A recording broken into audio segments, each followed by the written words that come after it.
Karmelo Anthony reportedly fantasized about knives and stabbing someone in the hours before he killed Austin Metcalf. Put his hands on me. I told him not to. He put his hands on me. It is a bombshell update from prosecutors in an appeal hearing today over Anthony's attempt to have his murder conviction overturned. What's your name, man? Karmelo Anthony, K-A-R-M-E-L-O. What this means for Anthony's efforts to argue that his original trial was unfair. We're on the case presented by Law&Crime. I'm Stewart.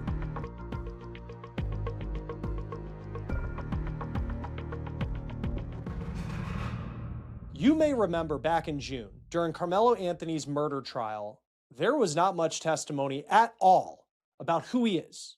No witnesses vouching for his character, no talk of his background.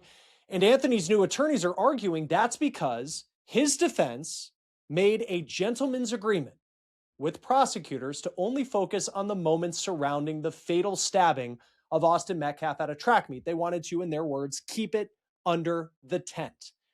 Well, today, during this hearing that's been going on to determine whether Karmelo Anthony should receive a new trial, prosecutors reportedly revealed a big piece of information that may explain why Karmelo Anthony's original defense team agreed to keep things under the tent. Shocking text messages that Anthony allegedly sent related to knives and stabbing.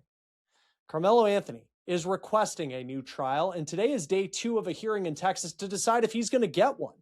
He was convicted of stabbing fellow track athlete Austin Metcalf to death at a track meet, high school track meet in Frisco, Texas in April of last year, right outside of Dallas. He put his hands on me.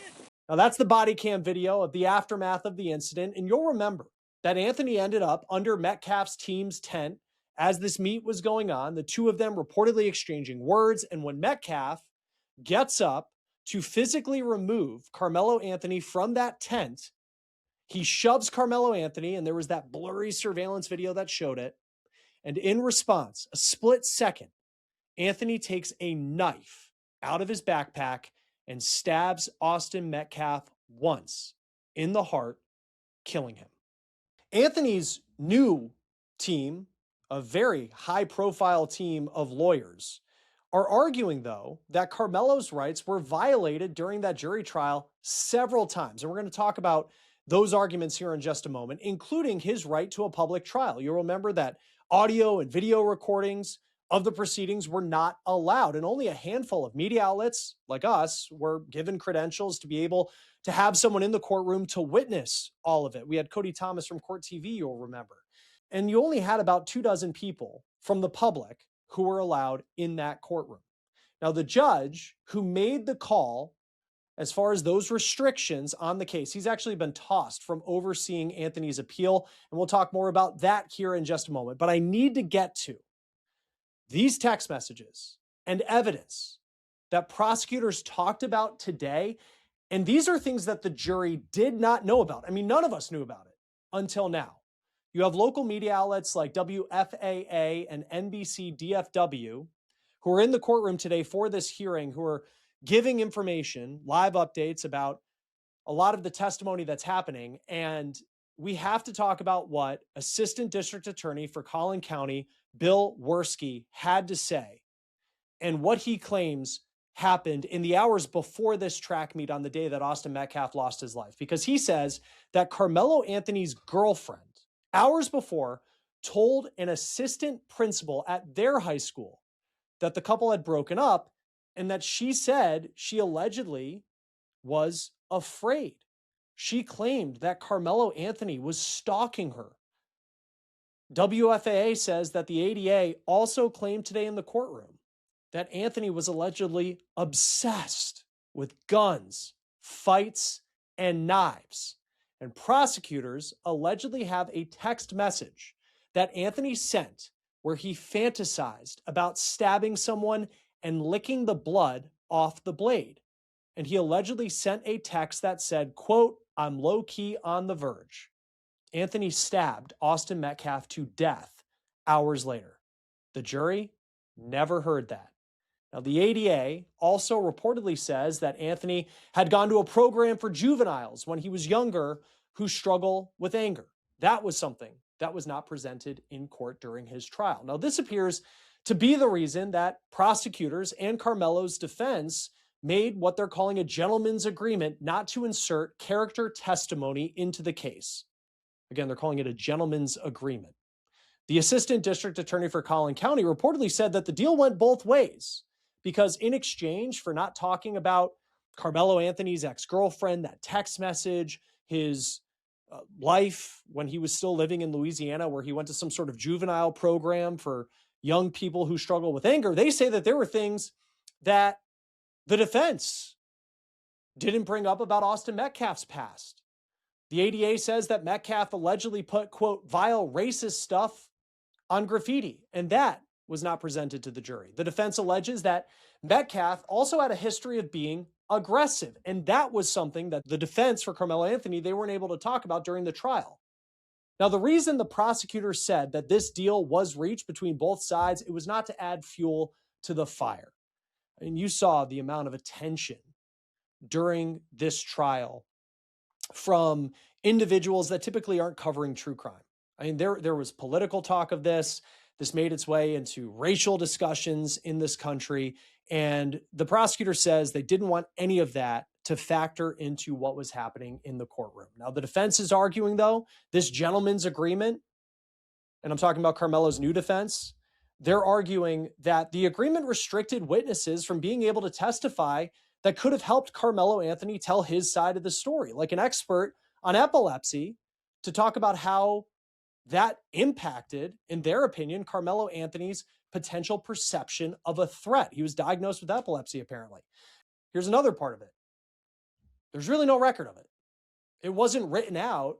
It was only verbal between both sides because they did not want the media, for example, getting wind of it and reporting about it as the buildup to this trial went on. So there's a lot of layers to this story, as you know, if you're joining us here now. So I do want you, just before we get into a little bit more about this, I'm going to have Vinny Politan from Vinny Politan Investigates, Court TV. He's going to be here in a moment. I want you to write down a promo code for me on the case, get you a full month free of Law&Crime Plus. Using that code unlocks exclusive access to our case files. We have a very big file for the case of Karmelo Anthony. Believe there's some body cam video on there. Of course, a ton of documents, things for you to see. We have several files, by the way, of a lot of high profile cases in true crime. You can listen to jail calls, watch interrogation videos, see body cam recordings, and read court documents from the biggest cases in true crime. And you can do it yourself. Plus, you get to watch shows from both Law&Crime and Court TV ad free. So go to lawandcrimeplus.com, enter promo code on the case, and claim your free month right now. Okay, turning back to Karmelo Anthony here. Another argument that Anthony's new legal defense team is making in their appeal is looking at whether Anthony was someone who had his rights violated when he did not testify in his own defense. Now, in a lot of self-defense cases, you see the person who's involved in the altercation get on the stand and tell their side of the story. But that didn't happen in this case. And the defense says on the last day of witness testimony in this trial, so right before Karmelo would have testified in his own defense, the prosecution declared that gentleman's agreement deal dead. Because they say, the prosecution, that the defense had already violated that deal and opened the door back during opening statements because they mentioned that Karmelo Anthony liked playing chess. Now, the defense says that Karmelo was then given, after the prosecution said everything's on the table, Karmelo Anthony was given 10 minutes to decide whether he wanted to testify in his own defense. And now that we know what prosecutors allegedly had, like those messages and the situation involving his girlfriend, talk of stabbing, fantasizing about those things, history where potentially he was in some sort of program for kids who struggled with anger, all of that without this deal, that was going to be on the table, would have been fair game. And the defense said that because of that, Karmelo decided not to testify in his own defense. And to this point, the rest is history in a lot of ways. The jury took 3 hours, found him guilty of murdering Austin Metcalf, and Karmelo Anthony is now serving as much as 35 years in a Texas prison. Now, before I get Vinny Politan on here again from Court TV, I also want to talk about another big development that came in the last day in this case, because the judge who oversaw the original trial, his name is John Roach, he's been removed from overseeing this appeals process. Karmelo's legal team says that Roach was biased toward the courtroom verdict. In an interview with local TV station WFAA TV, and this was days after the verdict, this is part of what Roach said. Yeah, they did. You know why? Because they were picked based upon the law. They listened to the facts that happened here in this very courtroom, and they got a verdict. And so that's the process. And whatever they say, they get it right. And on Wednesday, a judge decided that it would be best for Judge Roach to be recused in this case. All right, let's bring in Vinny Politan, host of Vinny Politan Investigates, VPI, on Court TV's YouTube channel. Good to see you, Vinny. Good to see you, Chris. Wow, here we are, right? Well, and I remember because Cody Thomas was in the courtroom for us during this trial, and each day that we did a recap, it was kind of like, where's the meat about who Karmelo Anthony is, and like, why are they not talking about his background? Can't they try and soften him a bit? They mentioned he played chess in the opening statements, and then there was really nothing else. And then we learn about this deal, and you're like, why would you make that deal? And then today, prosecutors, according to the reports that we're getting from local TV stations in the courtroom, talk about these text messages that Karmelo Anthony sent in the hours before he killed Austin Metcalf. And that certainly provides a little bit of context as to why the defense attorney, who at the time we're recording this, he is on the stand, Mike Howard, would reach this deal with prosecutors. Yeah, it's I understand the deal. I understand why. I guess both sides would kind of want it. All right, we'll just stay away from this for both sides, and we'll move forward and focus on what happened under the tent in those moments. But it does a couple of different things in terms. Somebody's going to lose the trial, so somebody's going to be angry. But if prosecutors lose, they don't get to appeal. So it always falls on the other side, right? So you've lost the trial. Now you start taking a look back at everything that happened, and this is the opportunity to take another look and try to get another bite at the apple and question the decisions that were made first time through. But when you think about that evidence, I mean, that evidence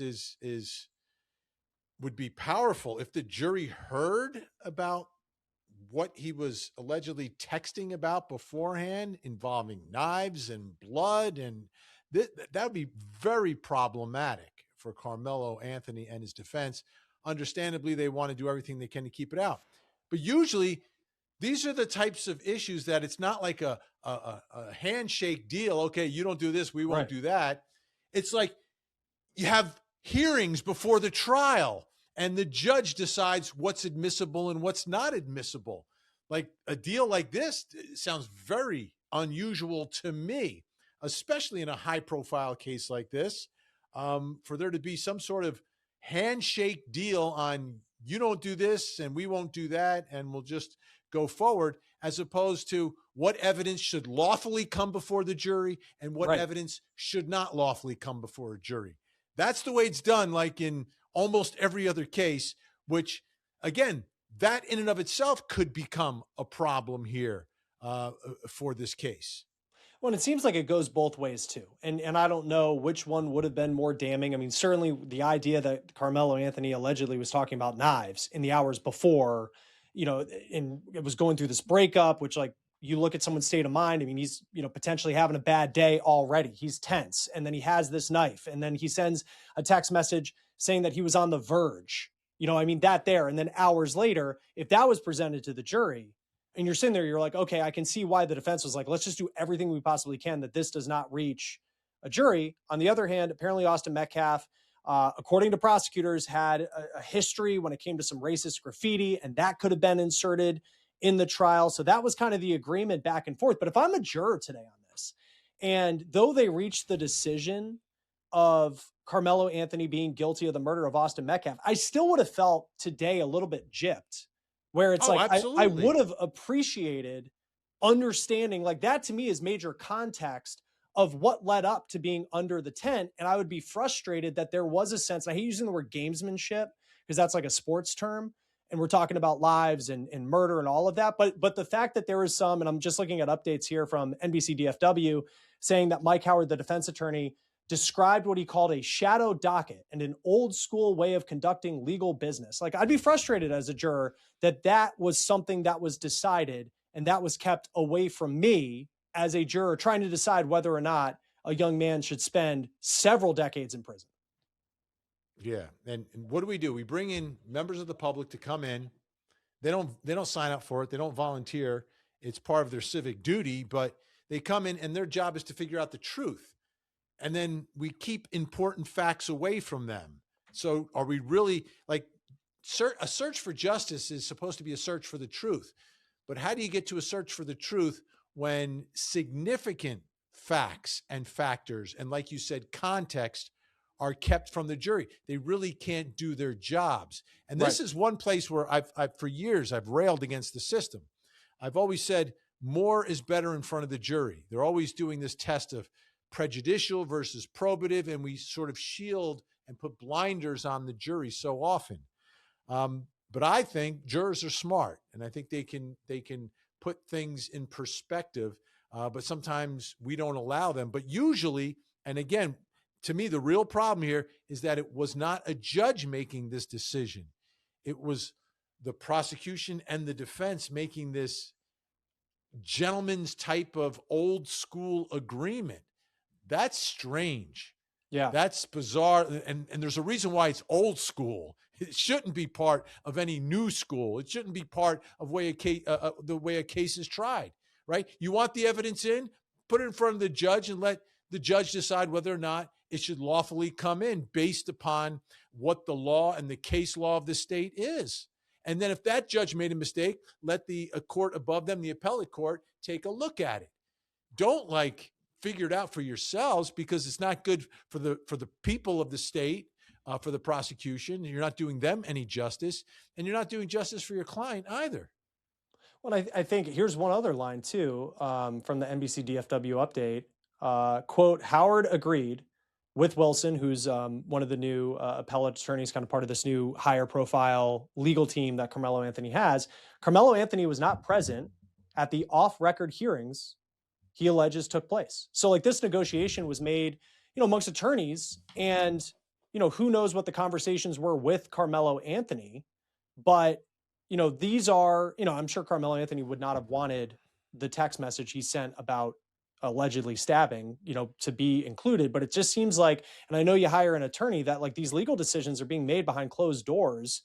And it seems like it really backfired on them in the end, because the way that Carmelo's new legal team describes what happened is pretty much it's time to decide whether Karmelo Anthony is going to testify in his own defense in a self-defense trial. And the prosecution says, actually, you mentioned Karmelo likes chess in opening statements several days ago, and that violates the agreement that we're going to keep things under the tent and only talk about the altercation. So everything now is on the table. And if you put your client on the stand, we will be bringing up the fact that he sent these messages, that he went to some sort of juvenile program to control his anger when he was younger, they say. And, again, no matter what people think about the verdict, it just seems like a backdoor handshake. We're not going to put it on paper because we don't want the media to find out. It just kind of rubs you the wrong way. Just being on the outside of it, I'm not a lawyer, but it just, as someone who tries to think like a juror, again, that's just something that it feels like that context in hindsight. And I don't know how that factors into the decision. It just doesn't rub me the right way.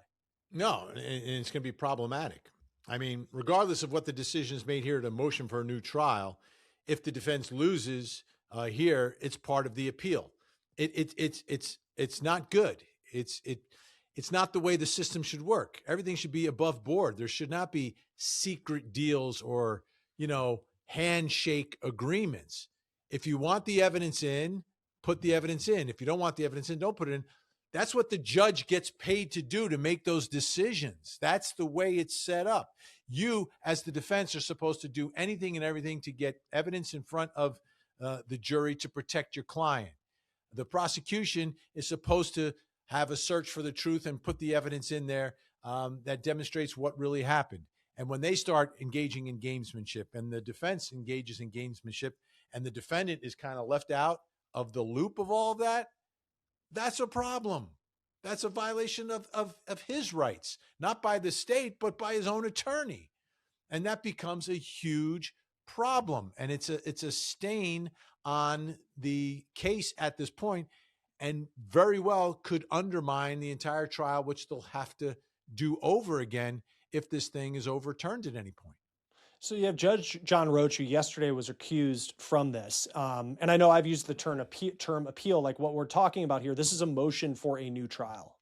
So just for people, non-lawyers like myself, like where are we in the state of, like, we have this 2-day hearing, may go another day at the time we're recording this, about all these concerns the defense has. Karmelo has already filed a notice of appeal. Like, what happens next in terms of the efforts of Karmelo Anthony and his team to try and get his conviction thrown out? Yeah. So this is really the first bite at the apple, right? If you're a criminal defendant and you lose, you go before the same judge who oversaw the trial and you ask for a new trial based upon mistakes that were made. And it's rare that it gets granted because you're basically asking the trial judge to redo the trial that he just did because he or she made some mistakes along the way, right? So it's like a judge overturning himself or herself. And that's kind of why you don't usually win these. But in this case, because the judge has recused himself and is out of the loop, you've got a new judge that is hearing this. So it's almost like getting an actual appeal because you're going before a different judge on issues involving the trial court. So that's step one. If they lose here, then they've filed the notice of appeal. That's the process that takes a little bit longer because you've got to file the notice of appeal. You've got to get the transcript of the trial. Then you've got to write these very meticulous briefs, and there's a briefing schedule that is set up for each side to file their papers and respond to the other side. Then they set up oral arguments, and then the appellate court listens to the oral arguments, and then they, somewhere down the road, make their decision. This will be a lot quicker. This is the first bite of the apple, but it's not the last if Karmelo Anthony loses. And the other argument, one of a couple that his new legal team is making is concern about how there was no video that was allowed to be recorded. We couldn't live stream this trial. There was no audio recording that was allowed. Like, we didn't hear what this testimony sounded like. And prosecutors are saying the reason for that, like, in some ways, a security issue. You did have a judge, the original judge on this case, she got doxxed. I remember that in the very beginning. There was concerns about safety because this was such a racially charged case. You saw influencers on the outside, which were talked about today during this hearing, people who are trying to monetize off of murder. And the prosecutors say that's the reason why the judge made the decision to limit access to the trial. And each state is different. State like Florida, you're going to get access, almost every single time. Federal court, you don't. In Texas, it's kind of hit or miss by the county. There were also concerns about, there's only so many seats allowed in the courtroom. And so a lot of members of the public were turned away every single day. How strong of an argument? Because I recognize, like, there's only so many seats in a courtroom and some states allow it more than others. How strong of an argument is that his right to this public trial was violated by this judge with the decisions that he made? And I've seen arguments like this in other jurisdictions, in other cases where they've limited the public's access. And when we talk about the media is really just sort of a representative of the public, right? It's a public trial, and that's what you're entitled to. And there's case law in Texas about it, talking about a fair and open public trial. So once you start limiting the openness of the trial and the publicness of the trial, it becomes a problem. And that absolutely happened in this case. And yes, they have all these concerns, but guess what? That's par for the course. You sign up to be a judge, there's going to be cases that are controversial or cases that the public is invested in. That's just the nature of it. Like, that is part of the job. You're a public official overseeing a public case. And I think what we saw here is very similar to sort of the old school deal that was taking place. It's like, these folks, we're taking care of it. We don't want the rest of the world to see what's happening here. This is the way we do justice here. And that doesn't fly anymore. It's 2026. And I think this is going to be potentially another big problem in this case, having shut the public out and not provided reasonable access to a case. And especially a case like this, all the arguments that they're making why it should be limited is the reason why it should be open. All the public interest is the reason why you want more transparency. So the public can understand how the system is working or not working, so they can gain an ability to trust the system and see it in action. So when you limit something because there's so much attention, like, that's self-defeating. The whole reason for the public trial is when there is public interest in the case. So I think it's another problem here, and another potential reason that this case at some point may be overturned.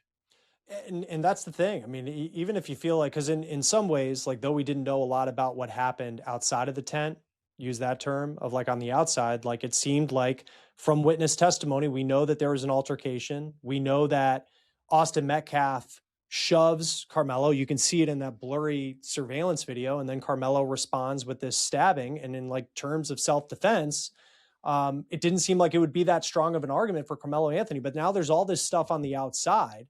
And it's like, you know, we'll see if it has an impact on this case going forward. Just lastly, Vinny, the judge, he was recused from this case. He gives this interview a couple days after the verdict. And in that interview, he gives this answer. You know, here's the judge who restricted media access and all of that for whatever reason. But then he's asked, do you think that, you know, this was a fair verdict in the case? And he says it was fair because the jury reached it and it was a fair trial. And then Karmelo's team argues, well, that shows bias to the verdict that happened in your courtroom. You don't hear judges often talk. You don't. What did you make of, I guess, why would he do this interview? I'm shocked. I'm absolutely shocked. You don't want the world to see you working, you know, attempting to do your job on the bench, but then you let them see you when you can control the conversation and you do an interview with the media. It's bizarre. It's rare. There's some states where the judges never talk about cases that they're involved in. In some instances, they may talk about them after the case has gone through the entire appellate process. But this one didn't even go through the motion for a new trial, and he's speaking already. Very unusual, unorthodox, and in most states, you would never, ever see that happen. So I was surprised, and potentially another problem in the case for this conviction to be upheld. It's just another problem. The judge himself created another issue. Yeah, and we'll see what happens next. We're keeping an eye on these updates as they continue to come in, as Karmelo Anthony tries to have his murder conviction overturned. Vinny Politan, host of VPI, Vinny Politan Investigates. You can catch him over on Court TV's YouTube channel. Always good to have you, Vinny. Thanks for doing this. Great to see you. Thanks. That will do it for On the Case, presented by Law&Crime. Subscribe to us on YouTube and Spotify, and we are also streaming on Peacock. I'm Chris Stewart. We'll see you next time.